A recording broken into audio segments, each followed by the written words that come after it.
I have a problem if we don't.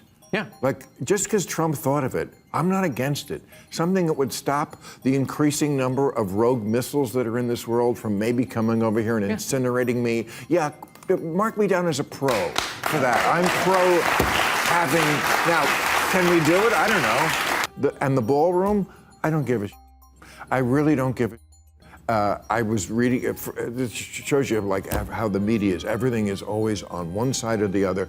When he's first mentioned it, it was like all about, oh my God, he's desecrating the White House. Then I finally read, oh, well, you know, they've done to the White House before. It's just a building. Bill Maher and Bill O'Reilly recently discussed why some traditionally Democratic states are beginning to show more support for Republican candidates. Their take on the shift is unexpected, especially for places that have long leaned strongly to the left. In their conversation, they explain how Donald Trump is gaining attention from voters who previously wouldn't have considered backing him. Here's a closer look at what they had to say. Trump wants to build a new missile defense system called the Golden Dome.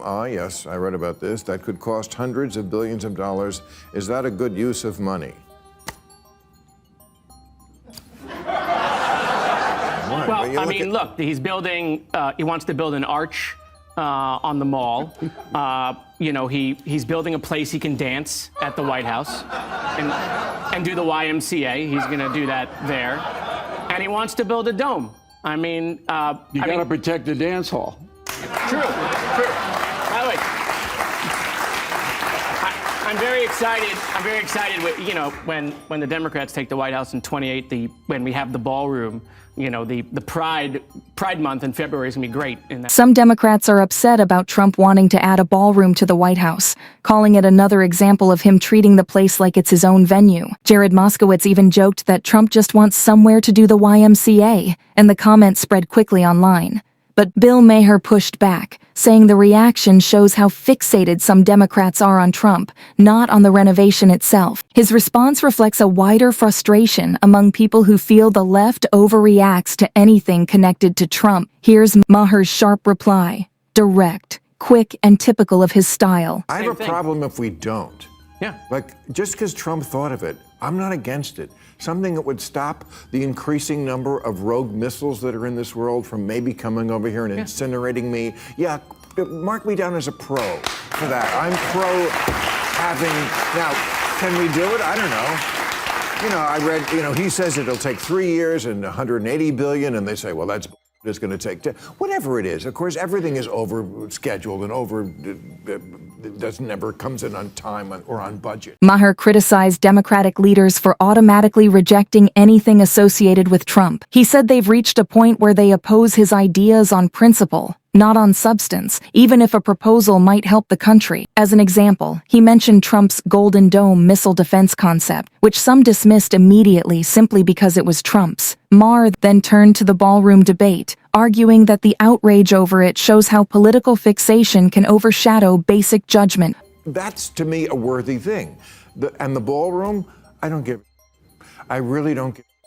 I was reading, it shows you like how the media is. Everything is always on one side or the other.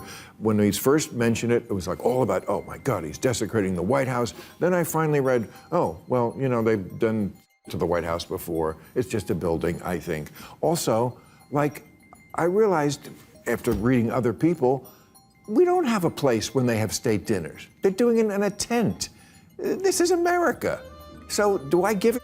He's doing this to the White House? I really don't. Now that Mamani is officially in office, the focus shifts from campaign talk to what he actually delivers. His decisions in the coming months will matter far more than any promise he made. If he pushes too far toward ideological policies, he risks losing moderates and independents, which could boost Trump and the GOP heading into 2028. But if he governs effectively, stays practical, and builds trust with everyday voters, he could strengthen both his standing and the Democratic Party. His leadership from here on will show whether he becomes a unifying presence or just another polarizing figure. Look, he raised the money privately.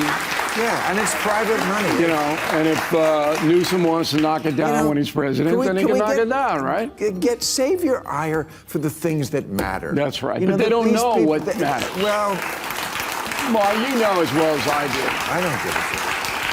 That the media is not in the business any longer of reporting what matters. It's not. They make their money either hating or loving Donald Trump. Yeah. That's where the cash register is.